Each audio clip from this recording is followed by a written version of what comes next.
آیا سریال گناه فرشته با بازی شهاب حسینی میتونه موفق باشه؟ الان جون یه دختر به حرفای تو بسته است. سلام و درود به همگی، خیلی خوش اومدین به چنل یوتیوب مهرشاد فیلم. چند روزی هست که احتمالاً تبلیغات گسترده و بیلبوردهای سریال گناه فرشته رو در سطح شهر و توی خیابونها دیدید. حالا توی این ویدیو میخوایم با هم بررسی بکنیم که آیا این سریال میتونه موفق بشه یا نه. لطفاً چنل مهرشاد فیلم رو سابسکرایب کنید و با لایک ویدیو و روشن کردن اون زنگوله کنارش از من حمایت بکنید. کامنت انگلیسی هم فراموش نشه. دمتونم گرم، بزنید بریم. خب داستان سریال گناه فرشته هنوز به طور رسمی منتشر نشده و فقط 2 تیزر رسمی تا الان ازش اومده بیرون. داستان اثر جدید حامد عنقا به نظر یک سناریوی درام جنایی داره که در اون شهاب حسینی نقش یک وکیلی رو میخواد بازی کنه که قراره وکالت پرونده‌ای رو به عهده بگیره که دختری به اسم فرشته رو از اعدام نجات بده و حالا این وسط با لادن مصطفی که یحتمل میشه زن سابقش و امیر آقایی در نقش نوید عشیری هم داستانهایی با هم دیگه داشته باشن. احتمالاً لادن مصطفی وکالت خانواده شاکی رو بر عهده داره. کست سریال جز شهاب حسینی به نظر من یک کست کاملا معمولیه. امیر آقایی که در عین جذابیتش تا الان آثار معمولی رو ازش دیدم، البته جز شنای پروانه. در مورد لادن مصطفی هم که خب حرف خاصی اصلا ندارم. مهدی سلطانی هم آخرین اثری که ازش دیدم سریال فوق فاجعه آمستردام بود که رسما یک پولشویی بود در شبکه نمایش خانگی.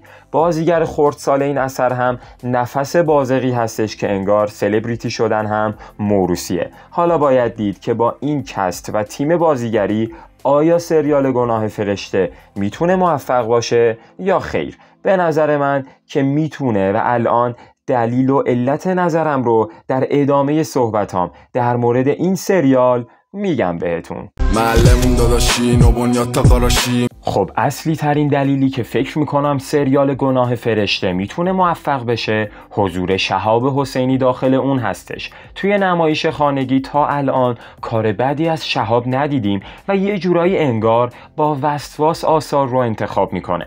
حالا شما داخل کامنت ها بنویسید که آیا ترکیب شهاب حسینی و امیر آقایی میتونه به یه ترکیب ماندگار منجر بشه یا نه. بهترین آثار حامد عنقا هم تا الان فصل اول و دوم قلب یخی بوده به نظرم. میونه این همه کاری که به عنوان نویسنده داخلشون بوده، اما این دفعه هم نویسنده و طراح گناه فرشته هستش هم کارگردان. آخرین حضور حامد عنقا توی شبکه نمایش خانگی برمیگرده به سریال آقازاده که نویسنده اون کار بود. یه اثر کلیشه‌ای با یه پرداخت نامناسب مثل اکثر سریال های شبکه نمایش خانگی.